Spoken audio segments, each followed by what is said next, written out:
Welcome to the second class on chi-squared. In this class, we're going to learn how to solve problem on chi-squared. Okay, let's consider the question on the screens. We are asked to find out whether anxiety and social interaction are related given the contingency table below. We have the anxiety, we have no, low, medium, and high, and we have the interaction on the row side. We are given that the critical value at 3 degree of freedom and 5% level of significance is 7.82. Okay, so how do we solve this question? If you want to solve this question, the first step is that you have to take the row total and the column total. You understand? Just pay attention, okay? You know, in our previous class, we learned that chi-square test, whether there is a relationship between two categorically variable that we have on our contingency table. The first category is what? Anxiety, and the second is the interaction. Are you paying attention? Now, anxiety belongs to the column, you understand? We have low, medium, low, medium, and high. And we, for the interaction, we are having interaction or no interaction. You understand? Okay? Please, I want you to pay attention. Don't forget, in our previous class, I gave you this formula: x squared calculated chi-square is equals to the summation of the observed minus expected squared all over the expected. This is the formula for chi-square. If you want to determine the calculated chi-square, this is the formula that you are going to use. You understand? Now, let's take it step by step. Let us first determine the row total and the column total. You see, in some question, you might be given the total, but in this question, we are not given the total. So we are asked to find the total by ourselves. Okay? So I'm going to have total here. And in this place as well, I'm going to have total. Total. You understand? This will be the total of the row, and this will be the total of the column. You understand? Okay, let's start with the let us start with the row. Okay, for the interaction, we have 3 plus 4, that is 7. 7 plus 8, that is 15. 15 plus 10, that is 25. Okay, so here I'm going to have 25. Okay, now for the second row, which is no interaction, we have 9 plus 11, that is 20. 20 plus 8, that is 28. 28 plus 3, that is 31. So here I'm going to have 31. Do you understand? Okay, for the column, we have no. 3 plus 9, that is what? That is 12. Okay, now for the low, we have 4 plus 11, that is 15. And for this, we have 8 plus 8, that is 16 rather, sorry. 10 plus 3, that is what? That is 13. Now, having taken the total of the row and the column and total of the column, add 25 plus 31, that is 56. Okay, 56. And if you sum this together, 12 plus 15 plus 16 plus 13, you are still going to have 56. Now, if you sum yours, if you add your total, the row total must be equal to the column total. You understand? By the time you sum 25 and 31, we got 56. If you sum 12, 15, 16, and 13 as well, you must as well got 56. If you didn't get 56, that means that something is wrong. You have to check your calculation. Okay, so now, having taken the row total and the column total, the next step is that we have to calculate the expected value. You understand? Please pay attention. We have to calculate the expected frequency or the expected value. In this chi-square table, we are given the observed value. The value that we are given is they are the observed value. You understand? These are the observed value: 3, 4, 8, 10, 9, 11, 8, and 3. They are all observed value. Now we are asked to calculate we need the expected value, because in the chi-squared, calculated chi-squared, we have summation of the difference between the observed minus expected value. You understand? So we are given the observed value, which are this. Now we need to calculate the expected value. Okay, so that's why I want you to pay attention. I want to teach you how to calculate the expected value. I'm going to give you a formula, and I'm going to give you a tip so that you will not make mistake. Okay, so I need your attention. Now, to calculate the expected value or the expected frequency, you can make use of this formula. Okay, the formula is, okay, let me just put it, expected value is equals to FRS multiplied by FCS all over n. I'm going to explain all the meaning of FRS and FCS. Just master the formula. Expected value is equals to FRS multiplied by FCS and all over n. You understand? Now, FRS simply means the frequency of the row summation. You understand? The summation of the row. The summation of the frequency of the row. That is FRS. FCS means the summation of the frequency of the column of the value of the expected value that you want to calculate. Don't forget that we have different observed value. We have 8 observed value in this contingency table. Okay, let me quickly ask you a question. In our previous class, we talked about test. When we are talking about chi-square, we have 2 tests. We have number 1 is what? Goodness of fit test, and the second is what? Test of independence. Now, the question is that what type of test is this? Is it goodness of fit test or test of independence? If you say it is goodness of fit test, you are not part of our first class. That means you missed it. You understand? You didn't get it right. If you say good test for independence, you are correct. Because in our previous class, we learned that test for independence is used to test maybe there is a relationship between 2 categorically variables. In this case, we have anxiety and interaction. You understand? I just bring that up so that you have to understand the basic concept that we discussed in our previous class, so that you will know all the rudiments that associate with this topic. You understand? Okay, so the expected value is given by this formula. Okay, now on this contingency table is a table that shows the relationship that exists between anxiety and interaction. Now on this contingency table, we have 8 observed value. Now we need to determine the expected value of this 8 observed value. You understand? Okay, now in an attempt to determine the expected value of this 8 observed value, we're going to take each one by one.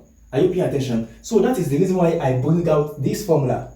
The formula is FRS, that is frequency of the row summation multiplied by frequency of the column summation all over n. Now let's say I want to determine the expected value of 3. Hello? I want to determine the expected value of 3. Let me start it. That is the first observed value there. Let's say we want to determine the expected value. You see, I just represent it here. Expected value of 3. Expected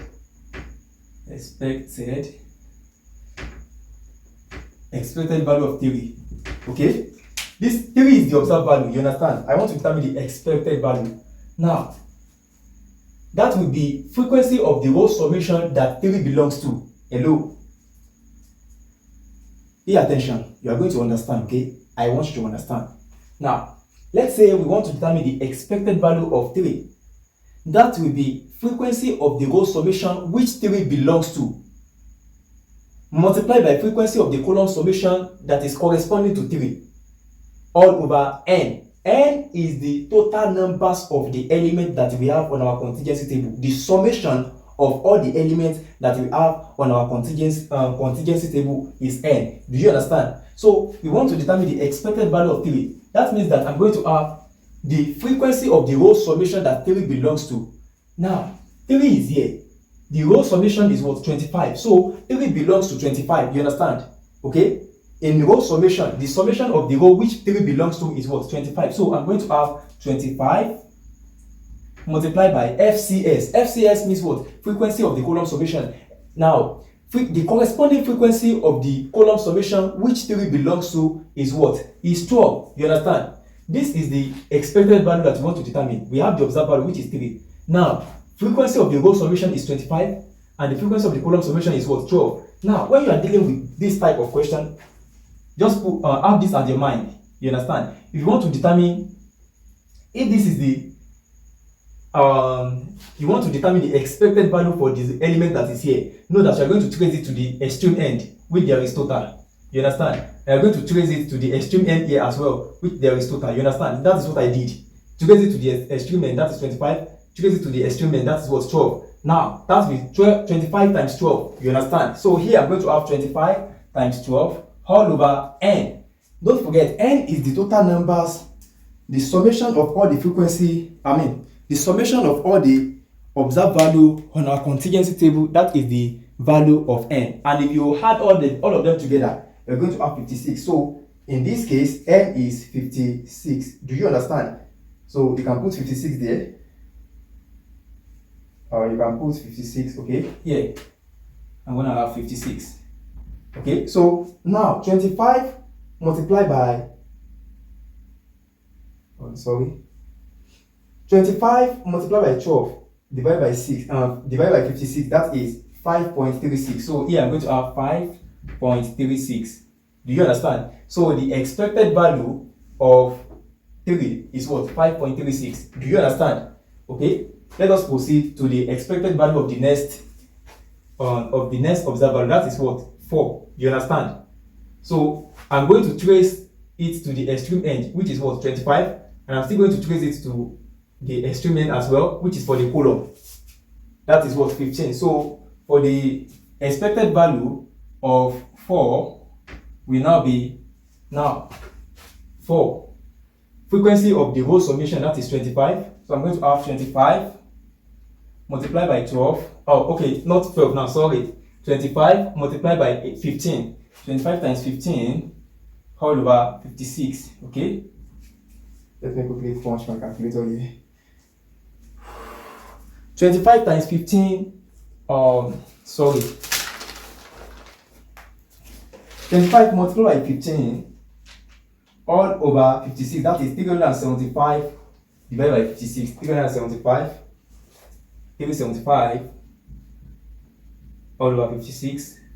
And if you divide this by your calculator, you're going to have 6.70. Okay, so that is 6.70 here. 6.70. Okay, now let me quickly prepare another table. I want to quickly prepare another table. Okay, that will be for the expected. That will be for the expected value. So for the expected value, now I'm going to have this.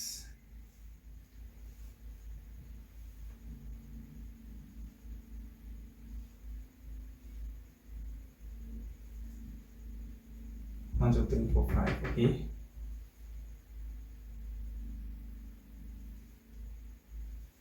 Okay.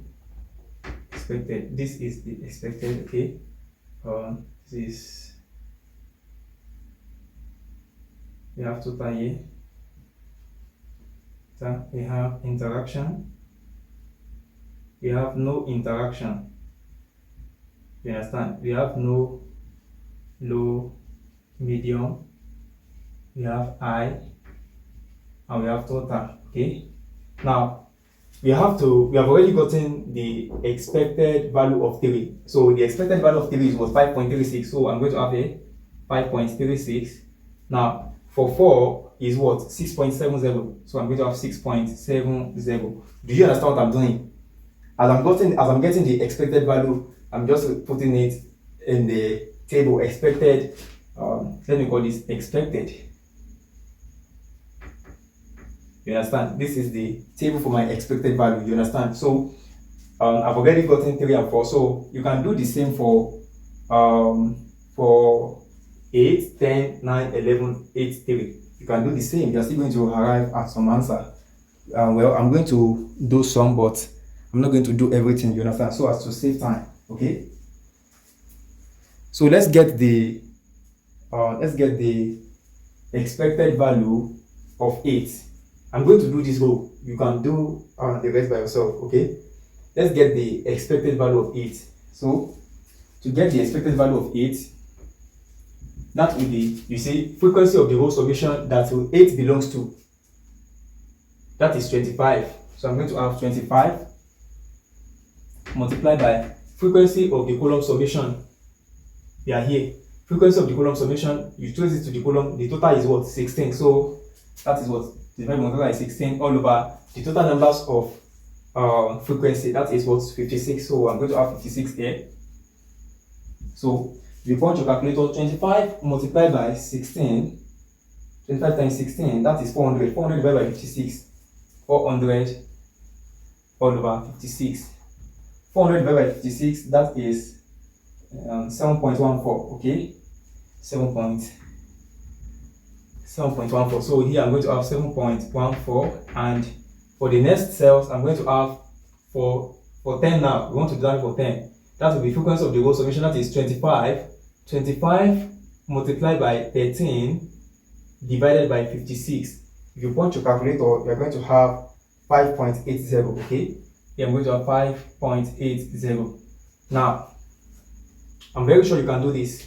You can do for the expected value of no interaction. Look, we want to determine this now. We are here. The expected value for 9 will be 31 multiplied by 12 divided by 56. Do you understand? Frequency of the whole summation which 9 belongs to. The frequency of the whole summation which 9 belongs to is what? Is 31. And the frequency of the column summation which 9 belongs to is what? Is 12. You understand? So I'm going to have 31 multiplied by 12 divided by 56. Do you understand? So for 9, the expected value is 6.64. Okay, so here I'm going to have 6.64, and for this place I'm going to have 8.30, and for this I'm going to have 8.86. Here I'm going to have 7.20. Do you understand? Okay, so now I want to do something. You will know what you're going to do now. I want to add all these values together. Add all this value. 5.36 plus 6.70 plus 7.14 plus 5.80. You are still going to arrive at 25. All this is going to give 25. Why? When you add this 6.64 plus 8.30 plus 8.86 and plus 7.20, you are still going to arrive at 31. So here you are going to have 31. You're going to have 31 here. So if you add this and this together, you're going to have 12. Here you are going to have 15. Here you're going to have 16. Here 13. And the total will be what? 56. Okay? Please, do you understand what I'm doing at all? If you don't understand, listen to the explanation again. Okay? If you make use of this formula, you are going to arrive at this exact value. Okay? So these are the expected value. We've already gotten all of them. Now, permit me to erase all this. Let me erase this so that there will be space for our table. Now, since we have gotten all our expected value, the next step is that we have to prepare our chi-square table. You understand? Now, the table is going to be with respect to the parameters that we have in this formula. You understand? We have the observed value. So the first column will be for the observed, and the next column will be for the expected. You understand? You see, the formula for chi-square will tell you what you are going to have on the table. Okay, so we have the observed, we are going to have the expected as well. So the next column will be observed minus expected. You understand? Because from the formula I need the difference between the expected and the observed. Okay, so the next column will be the observed minus expected squared, because I need the square of the differences. Okay, and the next column will be observed minus expected squared all over expected. You understand? You see, what I have in this formula is what I put on the table. You understand? Observed value has been given, so I'm going to have 3. Let us first write out the observed value. Okay, the first value there is what? 3. So I'm going to have 3. Next value is 4. The next is 8. The next is 10. Okay, we have 9, we have 11, and we have 8, and we have 3 as well. Okay, let me do this. Do you understand what I'm doing? You see, I need to calculate the calculated chi-squared so as to know the hypothesis testing. You understand? And that is why I have this table. To calculate the calculated chi-squared, I need to.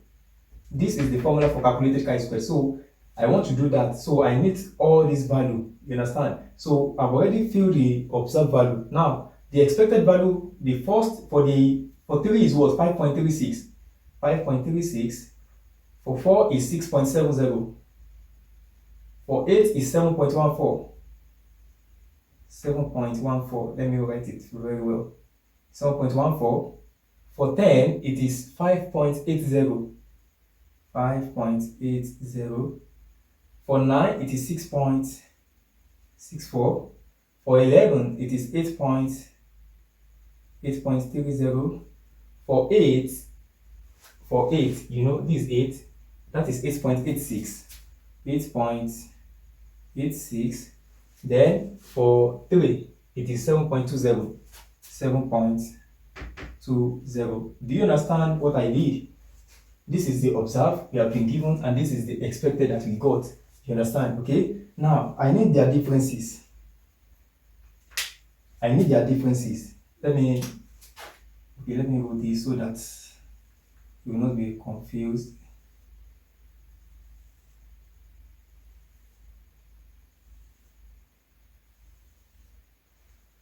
Sorry.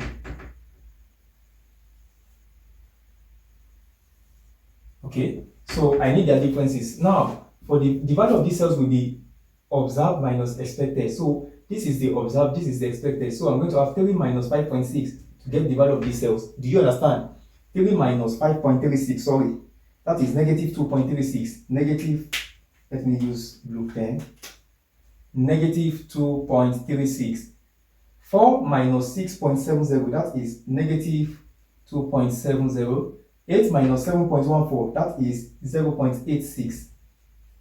Okay? And 10 minus 5.80, that is 4.20. So here, 9 minus 6.64, that is 2.36. And 11 minus 8.30, that is 2.70. 8 minus 8.86, that is negative 0.86. Okay? Now for this, I'm going to have 3 minus 7.20, that is negative 4.20. Do you understand? Okay? Now, the next cells is observed minus expected squared. So I've already taken the differences. So the value of these cells will be the square of individual of these cells. Do you understand? The square of the individual cells of the square of the individual cells will be the values of these cells. So if I want to get this value, I'm going to square negative 2.36. Negative 2.36 is 5.5696. Let me check. 5696. Okay. The value of these cells will be negative 2.70 squared. That will be 7.29. 7.29. And this 0.86 squared, that is 0.7396. 0.7396. Okay. The value of these cells will be 4.20 squared. That is 17.64. 64. Then this will be 2.36 squared. That is 5.5696. 5.5696. So here I'm going to have 7.29. Here I'm going to have 0.7396. And here we're going to have 17.64. 17.64. Okay, so I square all these to get all these values. You understand? Okay, so the next step here will be the square of the difference divided by the expected. You understand? You see, all this is very important. You understand? Those are the basic concepts that you have to understand in statistics. Okay, having squared the differences, I got all these values. Now the value of these cells will be observed minus expected. That is, after squaring the differences, I'm going to divide the answers by the expected value. You understand? So here for this, I'm going to have, please just pay attention. Okay, for these cells, I'm going to have all this value divided by the expected. I'm going to get the value of this cell. So for the first cells here, I'm going to have 5.5696 divided by 5.36, because the expected that correspond to 5.5696 is what? 5.36. So this will give me, what's the answer? That is 1.0391. 1.0391. So here I'm going to have 1.0391. Do you understand? Okay, let's proceed to the second cell. For the second cell, I'm going to have 7.29. 7.29 all over the expected that corresponds to 7.29 is what? 6.70. 6.70. So here I'm going to have 1.0881. 1.0881. Do you understand? Okay. Now let's get the value of these cells. What are we going to square? What are we going to divide? We're going to divide this by 7.14. So I'm going to have 0.7396 all over 7.14. This is the expected that corresponds to 0.7396. The value of that one is 0.1036. So 0.1036. So if you do the same, the 17.64 divided by this, that will give us let me check. 17.64 divided by 5.80. That is 3.01. Okay, 3.0414. 3.0414. For this, we are going to have 0.8388. 8388. For this, I'm going to have 0.8783. For this, I'm going to have 0.0835. For this, we are going to have 2.45. 2.45. You understand? So these are the values that are going to have by the time you divide these cells by these cells. You understand? Okay. The reason why I show this on this table is because I want you to understand. Okay. So if you are working in an exam, you didn't need to put this fraction. You understand? Just know that it is the square of the square of the differences is divided by the expected. That's what we are going to do to get the value of these cells. You understand? Okay. So now, having gotten this, the observed minus expected squared all over expected squared, we need the summation. You understand? The summation simply means the addition of all those values. You understand? That will give us the calculated chi-squared. You understand? Because you can see at the front of the bracket, you can see this sign. This sign means summation. Okay. So if you sum all these values together, you're going to have 9.5228. 9.5228. So here I'm going to have 9.5228. That is the calculated chi-squared. Hello. Let me write it at the front. You understand? 9.5228. Okay. 9.5228, and that will be to 2 decimal place. That is 9.52. You understand? That is the calculated chi-squared. Now don't forget in the question that we've been given that the critical value, that is the tabulated chi-squared. Okay, at 5% is what? 7.82. So here the critical value on the table now is what? 7 point at 5%. Okay, let me put it is equals to 7.82. Don't worry. You see, in some cases, you might not be given the critical value in your question. You understand? But they can give you. You're going to be given like maybe at 5%. They might not give you the exact value. Hello. Listen to what I'm saying. You see, in this question, we've been given that the critical value at 5% is what? 7.82. But there are some cases whereby you are not going to be given the level of significance. The critical value. You understand? So in that case, you're going to look for it on your table. Okay. Now I'm going to teach you how to use that, how to check that on the table. Okay. By the end of this class, I'm going to teach you how to do that. Now, so the critical value at 5% is what? 7.82. So now we have gotten the calculated chi-squared. We know the critical value is what? 7.82. And we learned in our previous class that hypothesis testing, we have null hypothesis and alternative hypothesis. In null hypothesis, the assumption is that there is no relationship, that is, there is no corresponding relationship, there is no relationship between the categorically variable that we are dealing with on our contingency table. You understand? Now, that is for null hypothesis. Now, for alternative hypothesis, that means there is a relationship between the categorically variable that we are dealing with on our contingency table. In this case, we are dealing with two variables. The first variable is anxiety and the second is what? Interaction. You understand? So, if it is null hypothesis, that means there is a relationship between the that means that there is no relationship between anxiety and interaction. Now, if it is alternative hypothesis, that means that there is a relationship between anxiety and interaction. Now, how do we know if there is a relationship or there is no relationship? That is what I want to answer right now. So I want you to pay attention, okay? If the tabulated chi-squared, look, listen. If the tabulated chi-squared is greater than the calculated chi-squared, we are going to accept the null hypothesis and reject the alternative hypothesis. You understand? And if the, please pay attention, if the calculated chi-squared is greater than the tabulated chi-squared, we are going to accept the alternative hypothesis and reject the null hypothesis. Do you understand?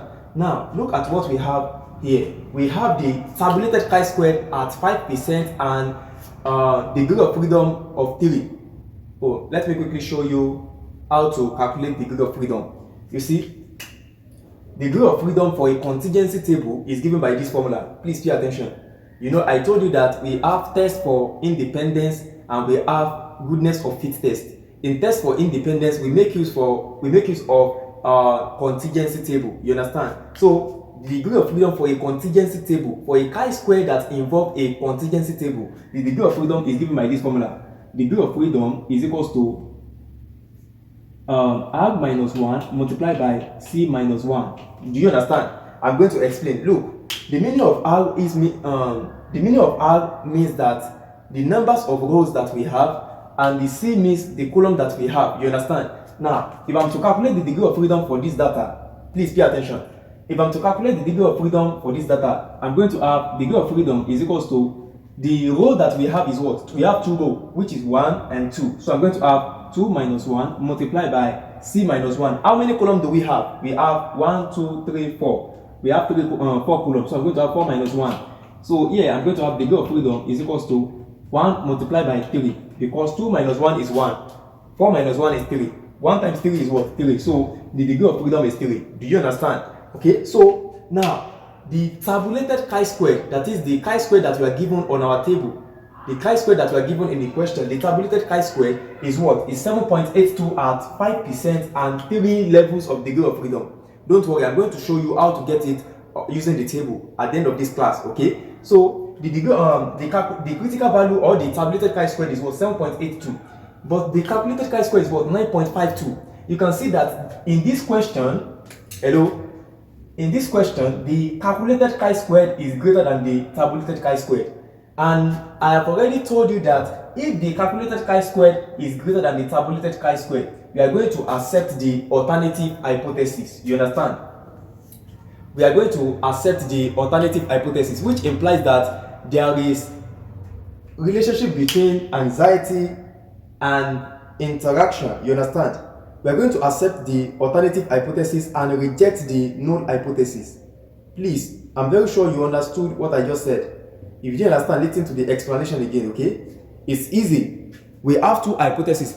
We have the null hypothesis, we have the alternative hypothesis. Now, depending on the values of our the calculated chi-squared and the tabulated chi-squared, that will depend on which hypothesis we are going to accept or we are going to reject. Now, because the calculated chi-squared is greater than the tabulated chi-squared, we are going to reject the null hypothesis that anxiety has no effect on social interaction and accept the alternative hypothesis that anxiety has significant effect on social interaction. Do you understand? Okay, so now having gotten this, I'm very sure you understand this. Let me show you how to use the table to determine the critical value or the tabulated chi-squared. I'm going to show you using the table now. Okay, so I want you to pay attention. This is a typical representation of a chi-square table. You understand? The table for our critical values. This is how the table look like. On this table, we have degree of freedom at the extreme left. You can see D here. That is the degree of freedom. You understand? Now, this degree of freedom ranges from 1 to 20. There are some chi-square table, the critical values table for chi-square distribution that have more than 20. You understand? But this table has 1 to 20, and it is enough to show you what I want to show you. Don't forget that we calculate our degree of freedom as 3. You understand? So the degree of freedom on this table, we're going to locate 3. Okay, you can see 3 in this place. You can see this is 3 now, and the level of significance that we are given is what, 5%. So we are going to check 3 and degree of freedom for 3 under 5% level of significance. You know that 5% simply means 5 all over 100. Okay, so and if you check 5 divided by 100, that will give you what, 0.05. so we're going to check 3. This is 3. So having identified the degree of freedom, that is 3. Now you know that we are given that the level of significance is what, 5%, and I told you that 5% simply means 5 all over 100, and that is 0.05. so you can see 5% here. This is 5%. Okay, let me put it here. This is 5%. So I'm going to trace it downward to where we have 3 degree of freedom, and if you trace it downward, you're going to realize that we're going to have that is 7.815. okay, that means that the critical value at 5% on this table, you understand, that is the tabulated chi-squared. The tabulated chi-squared at 5% is what, 7.815. you understand? If you do understand how to use the table, let me know in the comment section. Okay, so that is how to determine the critical value. Let's say, let me test you now. Let's say the degree of freedom is 2 and the level of significance is 5%. What will be the critical value? The critical value, the first step is to identify 2 on your degree of freedom, and you can see that here is 2. We have 2. This is 2. You understand? And so, and you know that 5% is 0.05. so all you have to do is to trace it downward to the figure, the values that correspond to 2 degree of freedom, that is 5.991. okay, so the critical value is 5.991 if the degree of freedom is 2 and the critical value, the level of significance is 5%. The critical value will be 5.991. so after all, our degree of freedom, our critical value for the question that we are dealing with is 7.815. so if you approximate, you are going to have 7.82. that is why we have 7.82 as the given critical value. Do you understand? Okay, so that is how to determine the critical value, peradventure, if you are not given in the question. Okay, so that's all. I'm very sure you understand this video. If you understand, let me know by liking. You understand? Like the video if you understand. And if you don't understand, let me know in the comment section. Okay, don't forget to share the video to your friends. Okay, and if you want to be part of this channel, if you want to be part, kindly subscribe to this channel. Okay, but it is compulsory that you like the video. If you have gained 1 or 2 important things, let me know by reacting. Like the video and share the video to your friends. Okay, see you in the next class.